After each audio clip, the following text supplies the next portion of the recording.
बहुत खराब लगा। बहुत ही ज्यादा परिवार जो है दुख में डूबा हुआ है, उनके आंसू अब तक नहीं सूखे हैं। पत्नी और बच्चे लगातार रो रहे हैं। और मैं बताऊं कि इतनी ही गरीब परिवार के हैं कि बताया नहीं जा सकता है। बहुत ज्यादा गरीब, रहने के लिए भी घर नहीं है। इज्जत के लिए जुनैद की पत्नी बगल घर में है, दूसरे के, और छोटे छोटे बच्चे हैं, लगातार रो रही है, भूखे प्यासे। और सरकार से अपील कर रहे हैं कि हमें इंसाफ चाहिए और जो मोनू मानेसर है उसको सजा मिलनी चाहिए, क्योंकि उस एरिया में वो गैंग बनाकर लगातार इस तरह की लिंचिंग करते रहते हैं गौ रक्षक के नाम पर। तो मैं ये बोलना चाहती हूँ, क्या देश की गृह मंत्री और पुलिस प्रशासन इतनी कमजोर है क्या कि कुछ चंद गुंडों को गौ रक्षक के नाम पर रक्षा करनी पड़ती है? ये सब देखने के लिए गृह मंत्री जी हैं, पुलिस प्रशासन है और लॉ एंड ऑर्डर है। तो लॉ एंड ऑर्डर को ना खराब किया जाए। वो परिवार इतना रो रहा था और बता रहा था कि जो जुनैद था अच्छा खासा लंबा था, लेकिन उसकी लाश कैसे आई?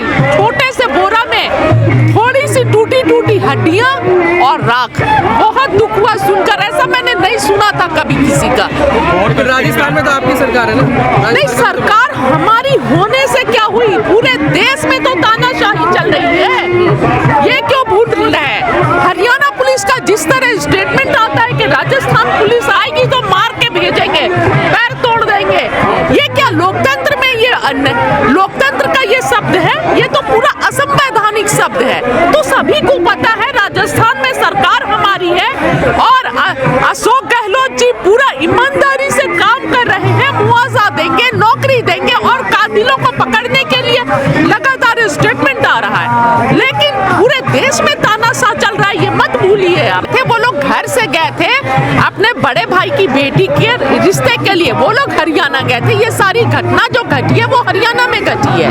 आप मोनू मानेसर पर दोषी लगा रही है। आपने वीडियो भी देखे होंगे उनके जो वायरल हो रहे हैं, वो तो साफ साफ कह रहे हैं कि कोई भी मतलब कि मुझे फांसी पे चढ़ा दो, मेरा अगर इसमें कोई रोल हो तो।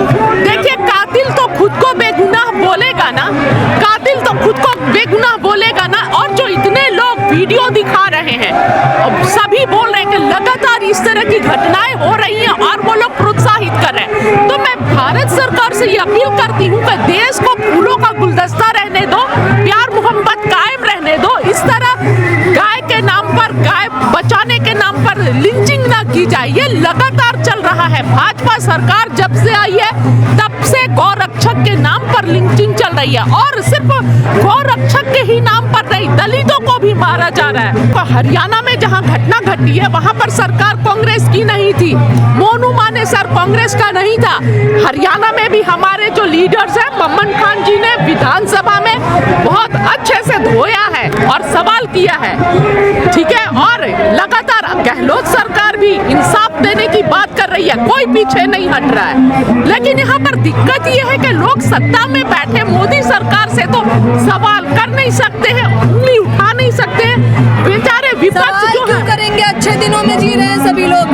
नहीं, यही तो अच्छे दिन है कि दलित और पिछड़ों की बेटियां मारी जा रही हैं, उन्हें इंसाफ नहीं मिल रहा है, बलात्कार हो रहा है, शोषण हो रहा है। आज हर तबका यहाँ पर जंतर मंतर पर देख लीजिए परेशान है, मजदूर वर्ग, व्यापारी वर्ग, छोटा व्यापारी सब परेशान है। ये अच्छे दिन है, महंगाई चरम पर है। कल किस 5 मुकदमे जुनैद पे पहले से थे, ऐसा बता रहे वहाँ के लोग। देखिए, अब बचाने के लिए और छुपाने के लिए तो कुछ भी बताएंगे। मैं भी जुनैद के घर गई हूँ, बहुत शरीफ लोग हैं। नासिर के घर कल गई हूँ, वो करा रही हूँ, छोटा सा दुकान चलाता था, पूरे परिवार की जिम्मेदारी थी। जब उसका मर्डर हो जाता है, लिंचिंग हो जाती है, तो ये तो सरकार के पैतरे हैं, भारत सरकार के, कोई छुपा नहीं है। जब कातिल और गुनहगार पकड़ में आ जाए तो उस पर बदनाम करना और 100 तरह के तोहमत लगाना। लेकिन आखिर वजह क्या है? गरीबी मुसलमान की लिंचिंग क्यों होती है? मुसलमानों की लिंचिंग नहीं हो रही है, हमारे झारखंड में आदिवासियों की भी लिंचिंग हुई है, और भी बहुत सभी धर्म के जो कमजोर लोग हैं, जो आवाज उठाते हैं, जिनको दबाया जाता है डराने के लिए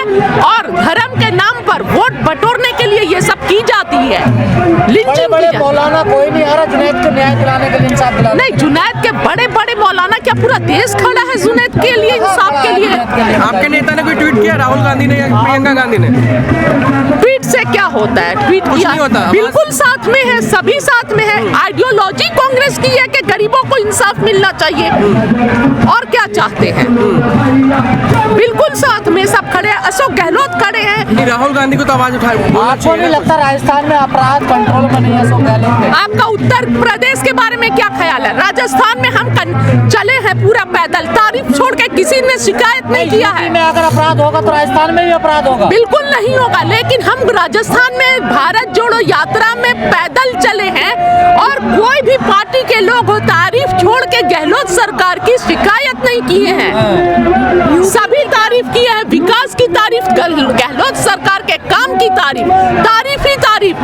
लेकिन अगर घटना हो रही है राजस्थान में, किसी को मटके से पानी पीने पे मार दिया जा रहा है, किसी का सर काट दिया जा ये रहा है। संघी दिमाग के जो लोग हैं ना, गहलोत सरकार को बदनाम करने के लिए इस तरह की काम कर रही है। अशोक गहलोत जी ने कब बोल दिया कि मटकी का पानी पीने से मार देने वाले के साथ हम खड़े हैं? हमेशा आवाज उठाया है कि जो कातिल है सजा मिलेगी। बुलंद क्यों है इतने? अब भाजपा सरकार और सरकार में बैठे तंत्र जब छुरी और चाकू तेज करने के लिए बोला जाएगा, ऐसे लोगों पर कार्रवाई नहीं होती है, जेल नहीं भेजा जाता है। और पवन खेड़ा जैसे रेप्यूटेड कांग्रेस के प्रवक्ता को सिर्फ स्लिप ऑफ टंग के लिए जेल भेज दिया जाता है, तो मुझे नहीं लगता कि आप सभी पत्रकार समझदार हैं। बताना पड़ेगा कि अपराधियों के हौसले क्यों बुलंद है। एक प्रधानमंत्री के लिए ऐसे शब्दों का इस्तेमाल करेंगे। और जब प्रधानमंत्री दूसरे प्रधानमंत्री के लिए, देश की पहली महिला प्रधानमंत्री के लिए क्या क्या शब्दों का इस्तेमाल किए, उसके बारे में आपका क्या ख्याल है? वो अगर वो गलत है तो आपके नेता गलत है। नहीं, पवन खेड़ा जी ने बोलते बोला ओ सॉरी बोला था, तो उपहास भी कर रहे हैं ना, स्लिप ऑफ टंग के बाद वो उपहास भी कर रहे हैं, हंस रहे हैं उस बात कर रहे हैं ना, देखिए। नहीं, स्लिप ऑफ टंग तो बोला ना, सॉरी तो बोला ना। लगातार पार्लियामेंट में खड़े होकर राहुल गांधी जी को बोला जाता है कि तो आप ऐसे उनके सरनेम पर तो पहले ऐसे लोगों को तो सजा दी जाए जो लगातार नेहरू जी का माखौल बनाते हैं, इंदिरा जी का माखौल बनाते हैं, जो राहुल जी का माखौल बनाते हैं। इन लोगों के लिए क्या ये है? तो आप क्या जुनैद को मिल पाएगा इंसाफ? बिल्कुल उम्मीद है, उम्मीद पर दुनिया कायम है और हम उम्मीद करते हैं कि जुनैद को इंसाफ जरूर मिलेगा। और सबसे पहली बात है कि हमें लिंचिंग के खिलाफ आवाज उठानी चाहिए। ये बात सिर्फ जुनैद की नहीं है, नासिर की नहीं है, हजारों करोड़ देशवासियों की है, जो कहीं भी कुछ गौ रक्षक और गुंडे जो तैयार किए गए हैं। लेकिन जो गुंडे उनके तो समर्थन में पंचायत हो रही हो रही है, उसके खिलाफ में आप किसके पक्ष में हैं?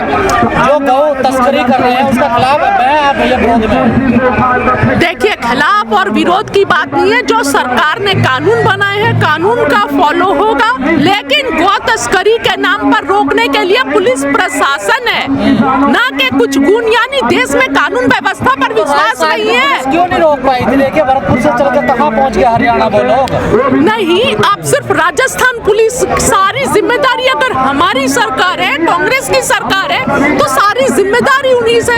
हरियाणा पुलिस से कोई सवाल नहीं और प्रधानमंत्री मोदी जी से कोई सवाल नहीं कि जो भी हेट स्पीच देता है, हेट मॉन्गर्स पे कार्रवाई नहीं होती है। और क्यों? जब लिंचिंग हुई तो प्रधानमंत्री ने कोई ट्वीट किया क्या कि लिंचिंग नहीं होनी चाहिए? सारे सवाल, देखिए, सारे सवाल राहुल गांधी ही से क्यों? सारे सवाल कांग्रेस पार्टी से ही क्यों? सवाल तो आप मोदी जी से भी पूछिए ना, अमित शाह जी से भी पूछिए। गांधी तो भारत जोड़ रहे हैं ना, तो सवाल पूछे तो जाएंगे उनसे। लेकिन भारत की सत्ता की ताकत राहुल जी के पास नहीं है। ईडी सीबीआई राहुल जी के पास नहीं है, कोर्ट राहुल जी के हाथ में नहीं है। बड़ी वारदात होती ही नहीं ना। वो राहुल जी और जो देश का प्रधानमंत्री है वो संज्ञान नहीं लेगा। जो 2014 से लिंचिंग हो रही है, क्या किया गया लिंचिंग के लिए? कितने बार प्रधानमंत्री जी मंच से आकर और पीसी करके बोले कि देश में लिंचिंग रुकनी चाहिए, नफरत रुकनी चाहिए। ये जो छुरी और चाकू तेज करने की बात कर रहे हैं, इस तरह की बातें मत कीजिए, देश का सद्भावना बिगड़ेगा। के समर्थन में है। कर रहे हैं ना, वो तो हिंदू राष्ट्र बनाने की बात कर रहे हैं इसको। तो सवाल आप मोदी जी से कीजिए कि भारत एक फूलों की गुलदस्ता है, हिंदू मुस्लिम सिख ईसाई, और हमारा संविधान ने जो हमें दिया है संविधान बदलने की, इसका मतलब काम बात कर रहे हैं। तो सवाल तो उनसे करना चाहिए ना, उनका क्या हक है जो देश के संविधान को बात वो नहीं। खुलेआम कह रहे हैं ना, गौ माता है हमारे, हिंदू राष्ट्र बनाएंगे। नहीं, बिल्कुल गौ माता है। बहुत सारी गाय गौशाला में मरती हैं, उस समय गौ माता नहीं होती है। गौ माता सिर्फ वोट लेने के लिए गौ माता है। और जब इसके लिए प्रधानमंत्री मोदी जी ने और जब गाय मरती कह दिया है कि अगर ऐसा कुछ होता है तो वो उसके अगेंस्ट है। कैसा? अगर दर्जनों बार उन्होंने कह दिया कि अगर ऐसा कुछ गोरक्षक के खिलाफ जो है ऐसा संज्ञान लिया जाता है तो वो उसके अगेंस्ट है। नहीं, ये तो एक बहाना मिल गया ना कि आप मार दीजिए। और उसके बाद से हरियाणा पुलिस के पास वो लेके गए थे तो हरियाणा पुलिस ने बोली कि नासिर और जुनैद के पास गाय की तस्करी कर रहे थे, ऐसे कोई सबूत नहीं, हम गिरफ्तार नहीं कर सकते हैं, आप ले जाइए। फिर हरियाणा पुलिस अगर रख लेती, अरेस्ट कर लेती तो शायद जुनैद और नासिरा जिंदा होते, क्योंकि अधमरे हालत में ले गए थे। वहां पर आपको सवाल पूछना चाहिए कि हरियाणा पुलिस का ऐसा ढीला ढाला रवैया जो मार कर अधमरा करके ले गई, वैसे क्रिमिनल्स को अरेस्ट नहीं किए और भेज देते हैं, ले जाओ और मार दो इन्हें जान से।